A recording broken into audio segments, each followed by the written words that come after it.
Yeah, it's your boy AG, Cornerman Boxing. We're back again today with great honor and pleasure with Mr. Otha Jones Jr., one of the greatest teachers of boxing and just combat sports in general in the world, as well as one of the greatest scout talents out there. Thank you for your time today. How you doing tonight, champ? Hey, man, I'm good, man. Blessed and highly favored to be in this world today with this crazy COVID-19, I guess. Right. So, how's it going? Because, the work never stopped for you guys, man. You guys always working, always on the road, man. It's a few things you guys have been doing during this time that I really wanted to touch on.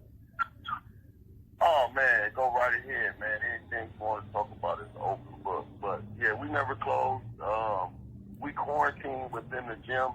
The gym has living quarters, and, we stayed in the gym and kept our craft going because, we knew that at some point that you would have to be ready. And now, Top Rank is the only promotion that's running these boxers. Now, if people don't know and understand, let's think about it. Let's break it down real quick. There's not championship fights coming on with these fighters that's fighting on Top Rank. Why? Because championship fights will bring a lot of people, no matter what. A lot of people will want to come, just even to come in the area championship fight. So I think that's the ideology behind no championship fight. So now all eyes is on the young and up and coming fighters. You can't expect to be a prize fighter that get paid to fight. You can't expect to be a prize fighter and not be subject to public opinion, public scrutiny,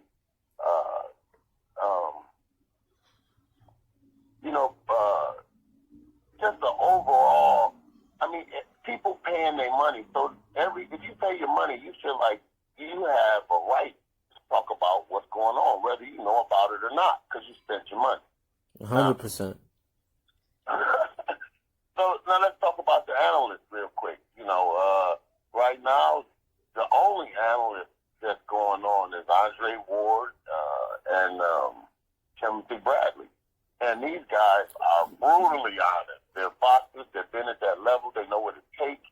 They've seen adversity. They've seen other guys that's going through adversity and, found a way to take their adversity and use it in their favor. And, everybody can't be a champion. So, this is a dog-eat-dog world.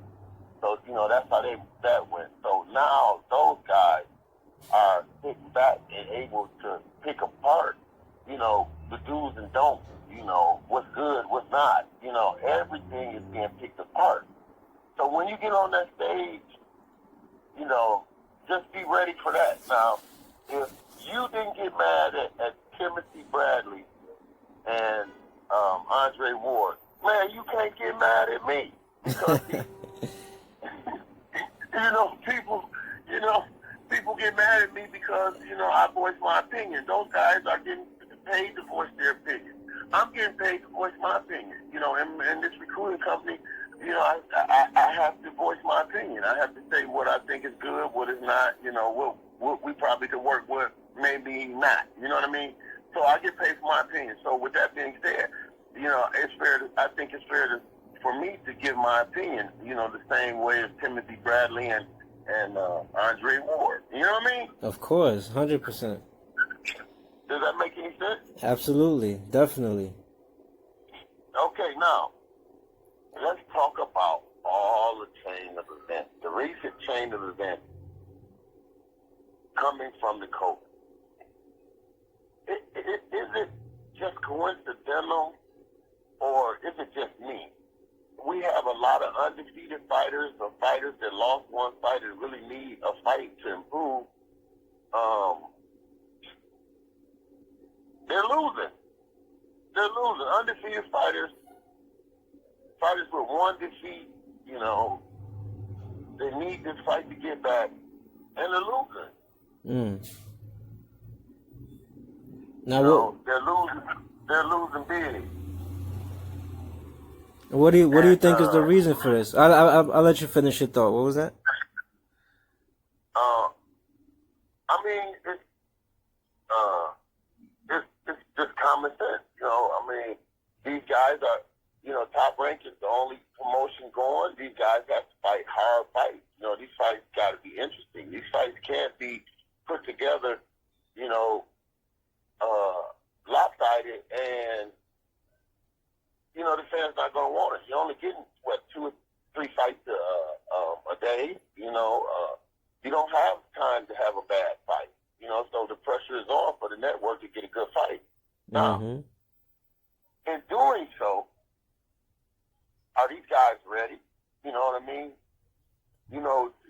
The boxing culture is saturated with uneducated coaches who want to reinvent the wheel and try things what they see on television, or they want to look up to the Floyd Mayweather father-son duo, and they want to duplicate that at their son or boxer's career. You know what I mean? And it's tragic. It's tragic. Let's start with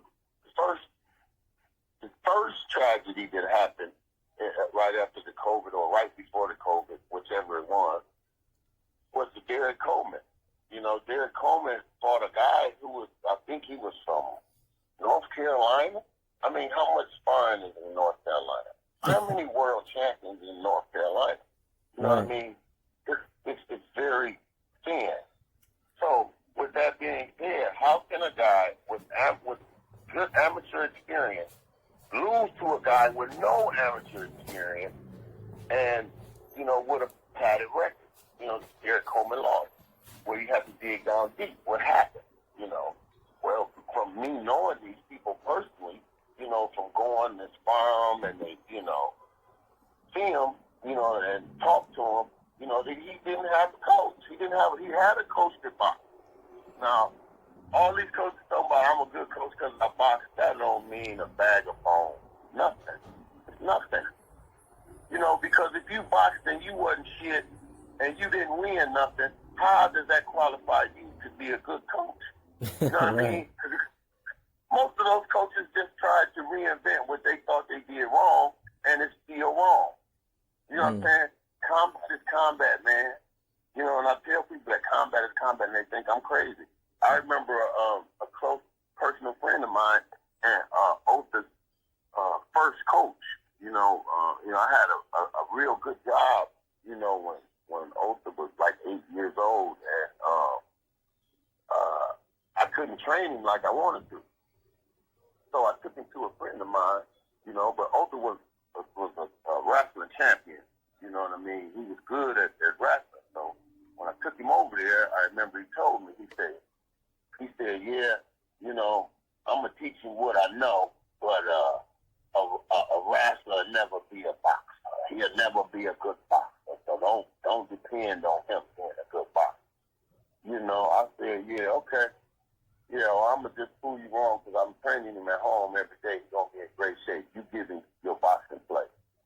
Well, I remember at the end of the year, I just ended up telling him, man, I'm cool. He said, why you cool? I said, because he's in great shape and he don't know nothing. He knows absolutely nothing. He said, well, you can't expect a wrestler to be a boxer. Man, I quit my job and started training myself. Wow. Yeah. That's deep. I didn't even know that part. Yeah, man. So, you have these coaches who, and I'm skipping to the next step. I'm still not talking about what I was. But you have these coaches who are gung-ho on, hey, how we got to do it. This is what I want to know. If you're a doctor and you never had a surgery, how can you be a doctor? You know what I mean? You just don't make, a surgeon. I got another, just a doctor, a doctor that's a surgeon. How can a surgeon be considered a professional surgeon if he never had a surgery in his career? Right. Other than, cutting off lab rats and stuff like that. There's no way. These guys have never had any amateur experience.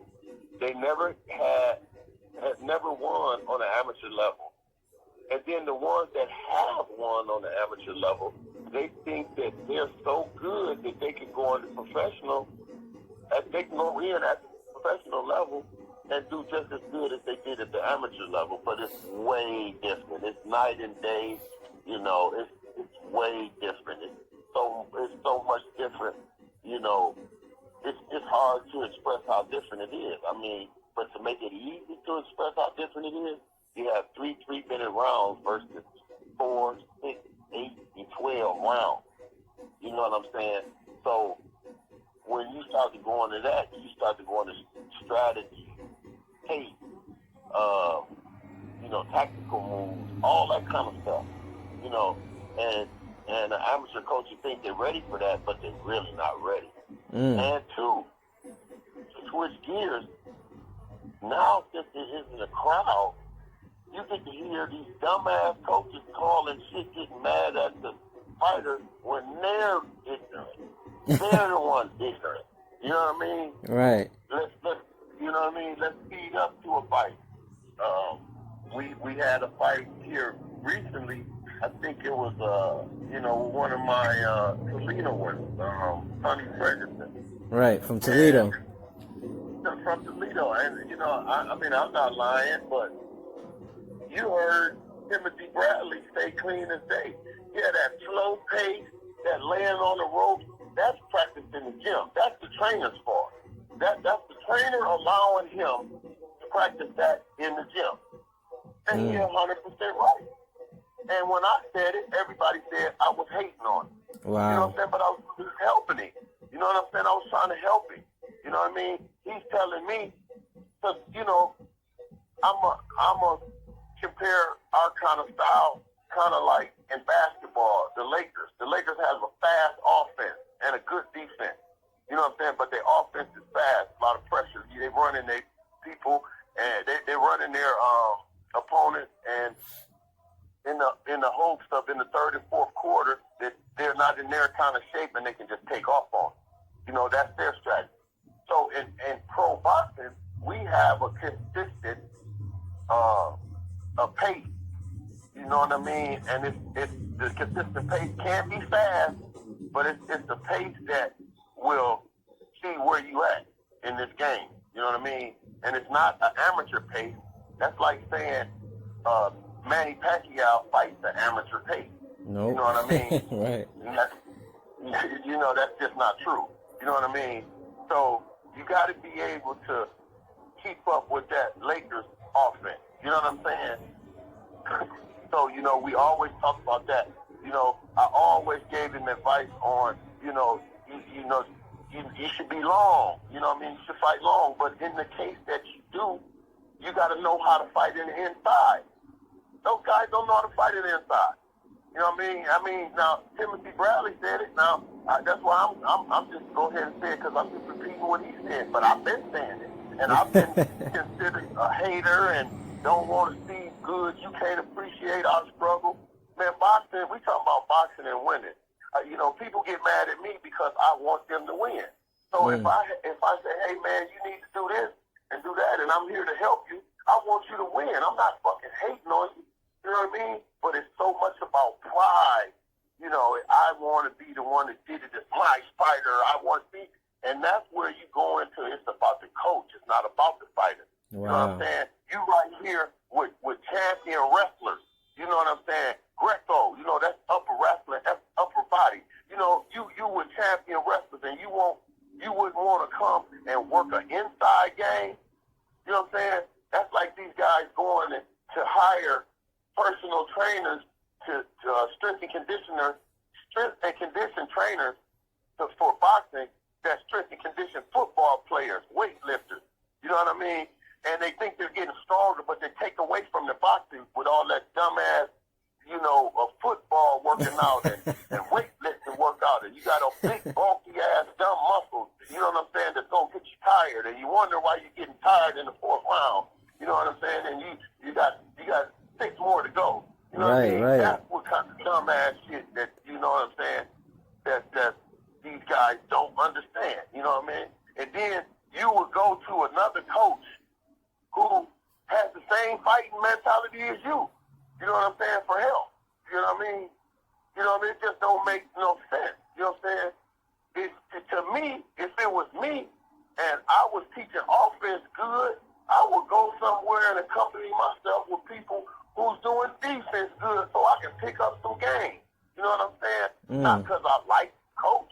You know what I'm saying? You're my friend. You stand with me while we take this ass whooping. Nah, this ain't that. Right. And honestly, this goes back to a comment Andre Ward said, where, a lot of these coaches, they'll tell fighters what they want to hear. But Andre Ward said he'll be the type to break down what they did wrong and talk about what they did wrong to get better, and not just tell the fighters what they want to hear. Ain't no mystery. Ain't no mystery. And like in that same fight, the same very fight, Andre Ward says, you gotta not want to be, you gotta not want to be hit. You know what I'm saying? You can't be inviting in there, pulling your hands up and letting the motherfucker wail on you. You know what I mean? That's stupid. That's the stupidest shit on earth. You know what I'm saying? Right. And then another thing that, Andre Ward said, and Timothy Bradley, the same coach trained Tyler McQuarrie, same coach. They gave the same commentation.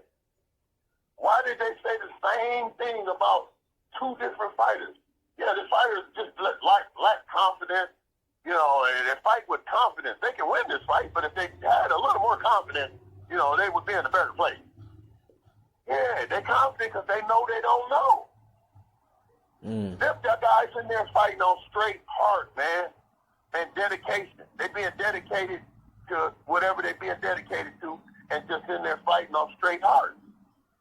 You know what I'm saying? And that's so dangerous because it's, remember, this year was a lot of fighters getting killed in the ring. Right. You know what I mean? There was a lot. And these are the kind of things that attribute to death in the ring right here. You know what I mean? There's a lot of ways you can die in that ring. Absolutely. You know what I mean? Not fighting smart. And that takes me back to something Gary Russell Jr. said when, what happens when your opponent matches your heart, your will. That's when it comes down to intellectual, like who's more of an intellectual fighter, and it becomes more of a chess match. That's right. That's what this thing about, man. Yeah. That's right. That's right, man. And you can't get mad. Y'all getting paid. So, you know what I'm saying? This is public opinion. You know what I'm saying? I'm part of the public. You know what I'm saying? Right. And it's not like you're giving a uneducated opinion. You're giving one based on facts, because that's all you're pretty much talking right now. Right. I missed that. What did you say? I'm saying like it's not like you're giving out an uneducated opinion. It's all based on facts. Everything you're saying is factual. That's part of the science of the sport. Right. I mean, it's 1 + 1 = 2, man. It ain't. It's not that hard. Right. I agree, man. So I mean, with all this stuff going on, man, honestly, it looks to me like boxing might be going back almost to like an old school format where guys had to be busy. They had to take fights on short notice. You can't really study your opponent because you're going in there on short notice. So that's where you got to be able to adjust at the moment, And I feel like this is something that you guys will be good at because you guys are always prepared for these type of moments. How do you feel about the state of boxing now and possibly having to be more active, going forward? Well, boxing is different. This is the new regular or norm. You got gyms that's not open. You got gyms that, you got people that train in the garages. You got fighters that fighting on their own. They don't have a system, good enough. Even if they have a good coach sometimes, they don't have anywhere to go. And, some of those coaches are married. They can't bring their kids to the house and, work like you're supposed to work, So it's a lot of factors that's going on right now. As far as me, to answer your question, I'm very militant, on what I'm doing with my family. So we're always ready, and that's why I made the proper sacrifices that I made 12 years ago to obtain the building that we have to be able to be ready for situations like this, where no one else can train and we're the only ones training because we have our own gym. So, I'm happy. It's in the mud, but, we good. We good, and we going to be in great shape. And we know and understand sometimes we may be battling against people on steroids, so we have to be strong enough to compete with people on steroids. Not saying that nobody I'm not accusing anybody, but I know steroids is in the game. So I'm preparing for everything, you know what I mean?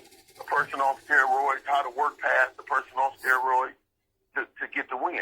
Wow. So it's, I'm always conditioned to be ready. Years ago we formulated an ultimate shape that we use, for recovery, for, meal replacement, different stuff like that, different shapes, and we patented that, so we use that, and that's a very important part of our strength and conditioning intake part of it, you know what I mean? Yeah, that's a very good point, because that's a real situation. A lot of these guys, man, unfortunately, they're taking banned substances, and you guys are putting your life on the line. So that I'm glad you touched on that. Right. And that's why I'm so confident, because I know most of these people, they're not doing what we're doing. Only 3% of people are successful in boxing at every level. 3% of people win it on the amateur level. You go to a tournament, you got 500 people to enter the tournament, you end up with 12, champions or something like that. You know what I mean? 3% of those champions are the only ones going to make it. You know what I mean? Everything boils down to 3%, so everybody can't have the recipe, but you got to have sense enough to know when you don't have the recipe and how to obtain the recipe. Right. Now, Coach, what's that? We have coaches. There's coaches out here that understand what I'm talking about and can 100% identify with me and won't get mad because they don't understand. We just went on the world tour. What we call it is we go all around, sparring and stuff like that. Check where we at, see what we're doing, and we try to go to the best people to spar that we can possibly spar. We went to in his bouts gym. His dad's name is Bozy, a good friend of mine. Me and this guy, man, we share war stories, and we have sparring matches where we talk, we talk and laugh, and you know what I mean. No one's getting offended. Everybody grown, and he's teaching just as many tricks as I'm teaching in that ring. You know what I mean? So it's when we spar together, it's like two generals, at a practicing. We practicing war games. You know what I mean? So Calvin Ford, it was another one we met down there, and we and these are the baddest trainers to me. It's not, this may not be true, but to me, those two are the baddest trainers in the world right now, to me. Wow. You know what I mean? Yeah, yes, sir. I could imagine the kind of work that was going down in the gym that day between you guys, man. Like I said, we sparred them in the same day. We sparred, Boots, Rashid Jeffers, Raheem Jefferson, Ray Ford. We went down there and sparred them, and then we sparred them 9 4-minute rounds, and then we went to Philly and sparred. No, we were in Philly. Then we went on the other side of town in Philly and went and sparred Calvin Ford's kid. And you talking about Lorenzo Simpson truck? Yeah. We sparred truck. We sparred what's his name, Malik. Hackett kid. Is it We got great ones, Jalil man. Hackett? They sparred 10 3-minute rounds at that session. So we sparred in the morning at 11, and then we sparred at 4. Wow. You know what I'm saying? And our formula that we come up with and patented, you know, we just took a shake and, you know, rested for like an hour, and we would just charge right back up, you know, the ultimate recovery, you know. So that's how we was able to do that and, you know, do it with ease, you know.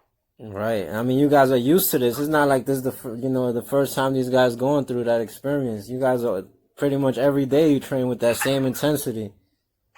Ain't no mystery. You know what I mean? So that's why we're so confident in what we're doing, because we try to prepare for each and everything that we're going to encounter in boxing. Even a ear bite, we gonna get ready for that too. Whatever it is in boxing, we gonna be ready for that. Period. Right. And man, it just stands out to me, man, because like it seems like you guys may have some I don't know, some trouble getting work out there in Ohio, so you go looking for work all around the place. Like you guys literally drove there, right? Am I correct? Oh yeah, you're very correct. You know, only person as far as here locally, you know, on a consistent basis is Albert Bell. That's the only guy in all of Ohio that aspires on a consistent basis. You'll get a guy that aspires once, you know, maybe once every 2 months, you know, to say that they got it in, but, you know, and nobody's consistently sparring us. Wow. Period. Wow. You know, around this area, you know, they'll say, hey, we don't like your coach. He talk too much shit. Yeah, that's the playoff. Right. And Albert Bell actually looked good after getting some work with y'all, man. He looked good in his fight. Yeah. Yeah, then you got coaches right here, you know, with successful amateur programs that feel that, you know, they made it and, you know, they don't need any help and, you know what I mean? They going to reinvent the wheel. But, you know, it's hard to win at the world level, to go win and make the world team. You know, like I say, only 3% of people making it. You know, that percentage ain't in Toledo, other than from me. Right. I mean, you guys are definitely doing everything it takes to be on that level, man. Oh yeah, but see, you gotta not only, you know, you gotta know. You gotta know how to get there. You gotta take your pride. The biggest part. Let's get back to talking about the reason why those people are losing, you know, at that level. You know what I mean? Let's go back to that. Let's clarify that, because we kind of got off the subject. So let's get back on what we were talking about. Right. You know, we have several. Here recently, it was in the same week. Let me see. Rolando Vargas lost. Isaiah Jones lost. Sonny Ferguson lost. I think all this was in the same week or a week apart or something like that. Then the Derek Coleman kid, like I said, that was right before the COVID-19. But all three of those fighters, what do they have in common? You know, those are the four that lost. Let's break it down. Let's make it make sense. This is a question that you asked, and I know you asked me because you know I ain't scared to answer it. So I'm gonna give it to you. You know what I mean? Yes, sir. We love it. Let's go. So tell me, out of those, what is it? Coleman, Ferguson, Jones, Isaiah, and Rodgers. 4. So out of those 4 fighters, what is the commonality behind all those fighters? as far as their background or as far as what? You know, what's the commonality in would you guess why they all lost? I mean, those were big losses. Right. They were big losses, and they were televised. I would say probably they didn't make the proper adjustments when they needed to in the fight to switch up the game plan. Okay, I agree. So why were they unable to do that? That's a good question. Well, maybe I'm a little sharper with answering this question because I know internally, you know, we sparred those guys. They, you know, some of them came to camp, Um, some of them just couldn't handle it. You know, I ain't saying no names, but we had a few of them come to camp, and they just didn't want to come back. It's too much. You know what I mean? It's too hard. Yeah, so I mean, like, I could see, like, the work, you know what I mean? Not everybody could deal with that kind of commitment, you know what I mean? 3 days, 3 times a day, 5 days at least out the week. I mean, let us know why is it these guys can't, make the adjustments when they're in there? Well, like I said, the four guys that we named, all of them had the same problem. Coleman, Coleman has I don't know what you want to call it, advisor or a guy that finances his career. They chose a coach just in Detroit that he boxed pro before, but he had no amateur experience, and he just and he's a good friend. I love him to death, but he's just not on that level. I mean, it's just I got to keep him 1,000. He's not on that level, because if he was on that level, then they wouldn't have took that fight. They wouldn't have took the fight? They wouldn't have took the fight. You know what I mean? They wouldn't have took the fight because he wasn't ready. He wasn't ready. The coach hadn't prepared him to be ready. And, again, I offered to help. You can come in our program, you know what I mean? And they were cool. The coach wanted to do it himself, and he wasn't qualified to do it himself. He's just not on that level. I mean, it's not the horse, the $1 million horse that's winning the race. It's the jockey on his back, man. Trust and believe that. You know what I'm saying? That's everything. Now, then you have Mr. Vargas. Vargas, good kid, man. And they're chasing their dreams. But again, you have a situation where the transition from amateur to pro just wasn't there. Wisconsin. How many super bad guys come out of Wisconsin? You know what I mean?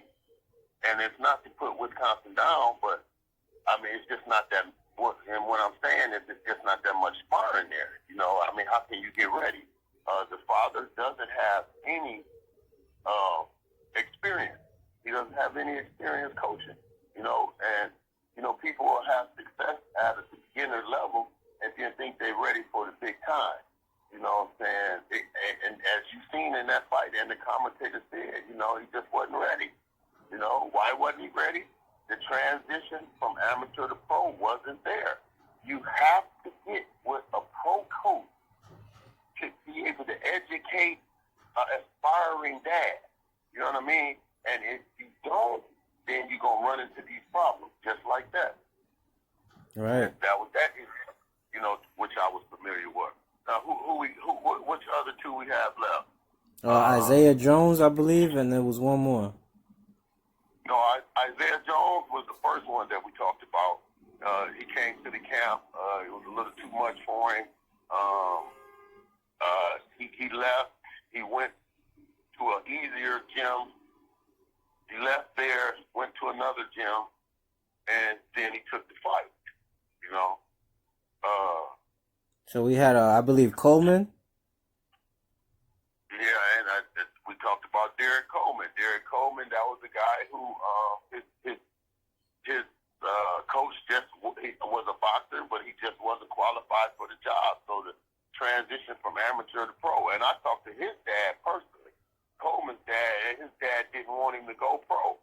The story behind that is, he was running his son, he was winning, and the guy came along and he had a few dollars, and he told him he was ready to go pro because he was strong, and he went pro against his dad's wishes because his dad wanted to develop him a little bit more. Wow. And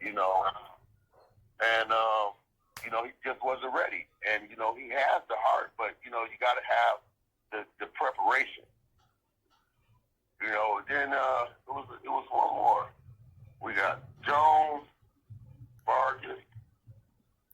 Coleman. Coleman. And Sonny Fredrickson. And Sonny Fredrickson. Sonny. I mean, Andre Ward and Timothy said it all right there. It's just the chemistry within the gym. You know, if you have gym rules where you come in the gym, I mean, with gym habits, where you come in the gym and you stand around and watch everybody and hit the bag and jump rope and then leave. You know what I mean? You know, you have the gym bad habits come in and, you know, you half-ass train, and if the coach ain't right there in your face, you ain't gonna do nothing. You know, then you have coaches that say, yeah, he grown man, he a grown-ass man, it's his job. No, motherfucker, it's your job to get your punk ass out there with them and make sure they go run. That's what you getting paid for. You know what I'm saying? I mean, in my camp, man, we ain't leaving them to go do nothing by themselves. You know what I'm saying? Right. And we're going to have a trainer train with them.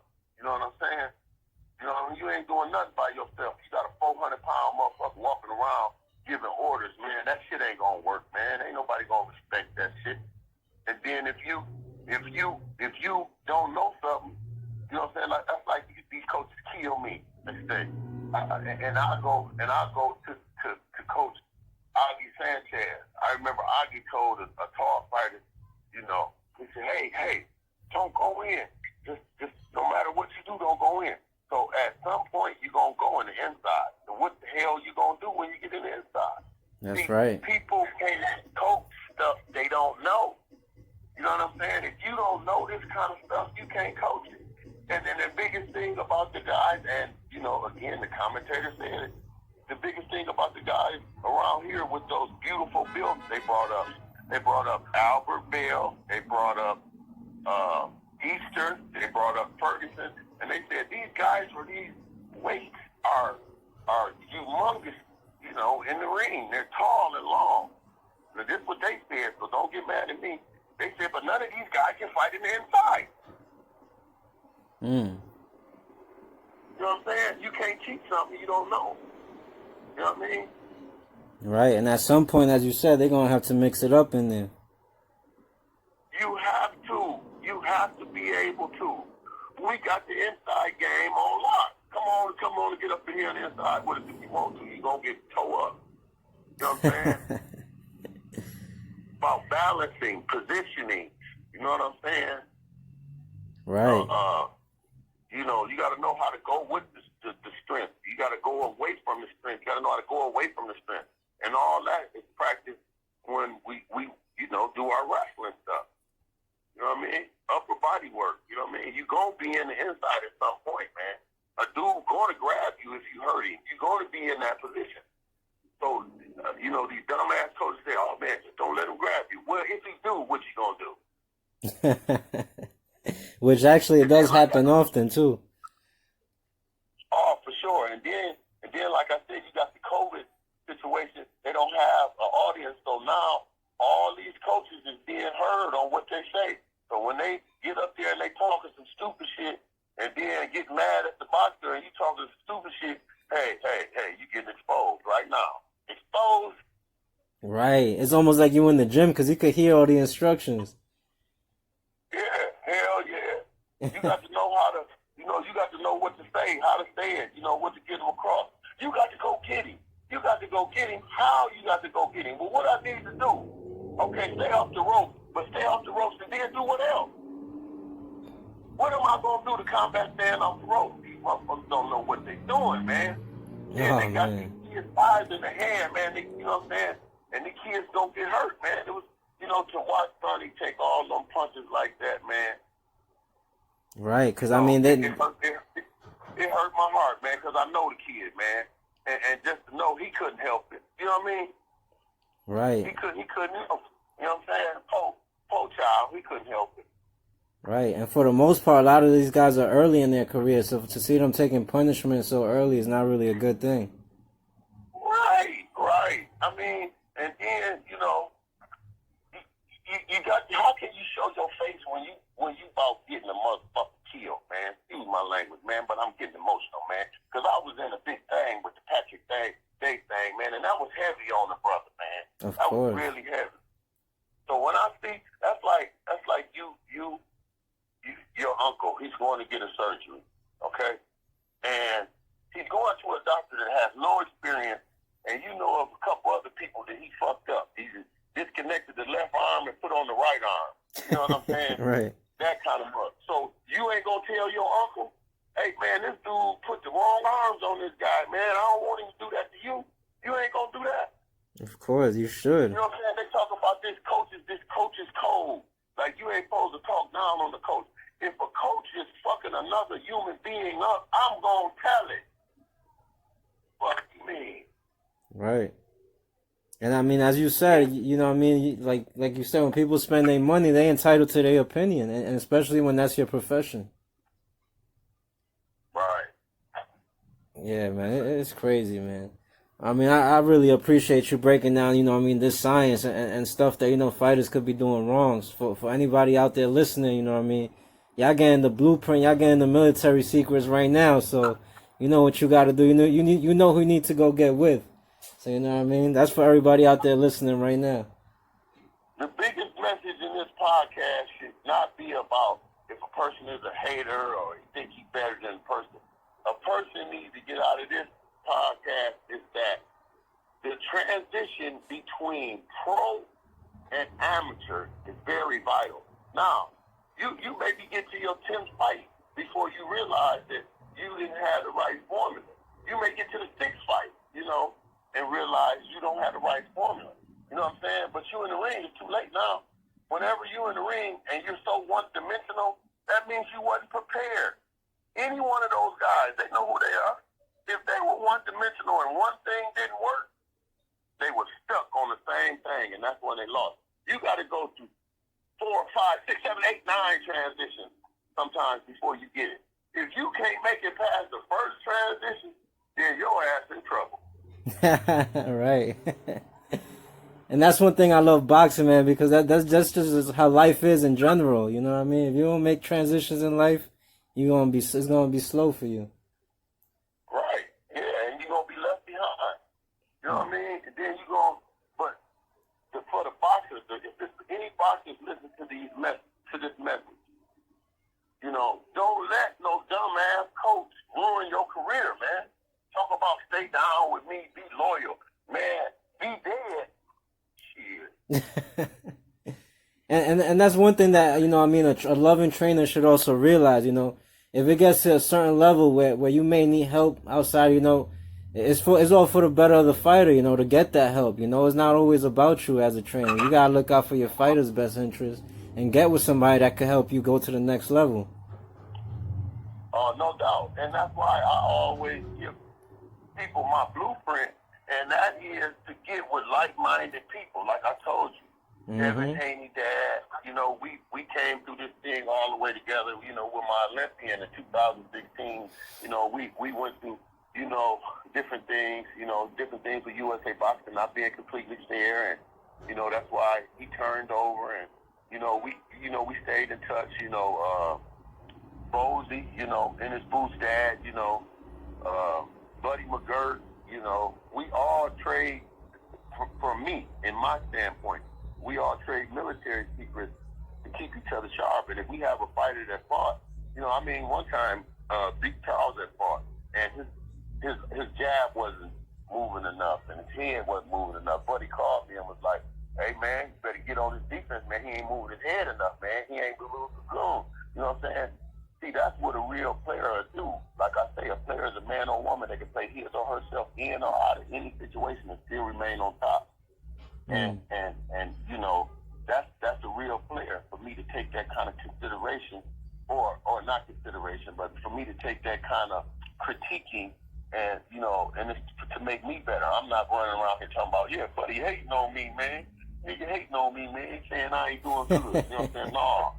You know, that's sucker shit. You know what I'm saying? You check that shit, and you come back, and you don't give him nothing else that you say. You know what I'm saying? It may be something else. His right foot ain't turning like it's supposed to.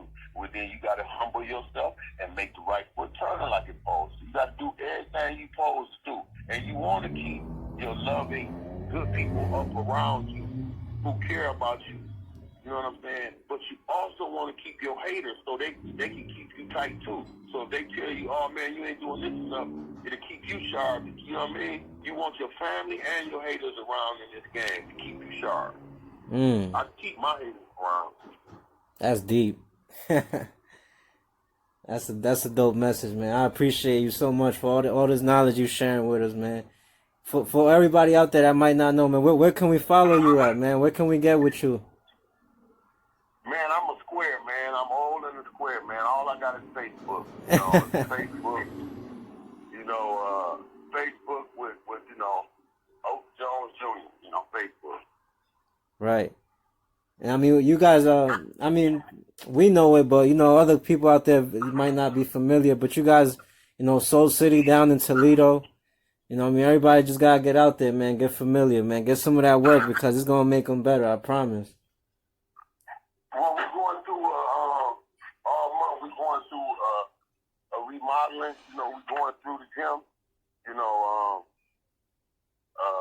We're trying to step up our game out here. To be ready for anything. Constantly. No one thing isn't thought of or planned or figured out. I love it, man. I love to see what you guys are doing and putting it into fruition. You know what I mean? And just how you said, how you get with the best and get the best work possible, man. It shows and it's remarkable, man. It's good to see that in the sport. So I really want to commend you guys for the work you guys are doing. Thank you, man. I want to give a shout out, man, to two young men who changed their life to come to the next level, and now they're in a position to be someone big and to make big things happen. Haven Brady, 18-year-old knockout phenom. KO phenom from Georgia. He changed his life. He was already winning. He was winning, taking care of his business, and he wanted to make sure that his transition from amateur to pro was adequate. So he got with me, and we rocking. You know what I'm saying? He's doing great. He's been down here for 4 months.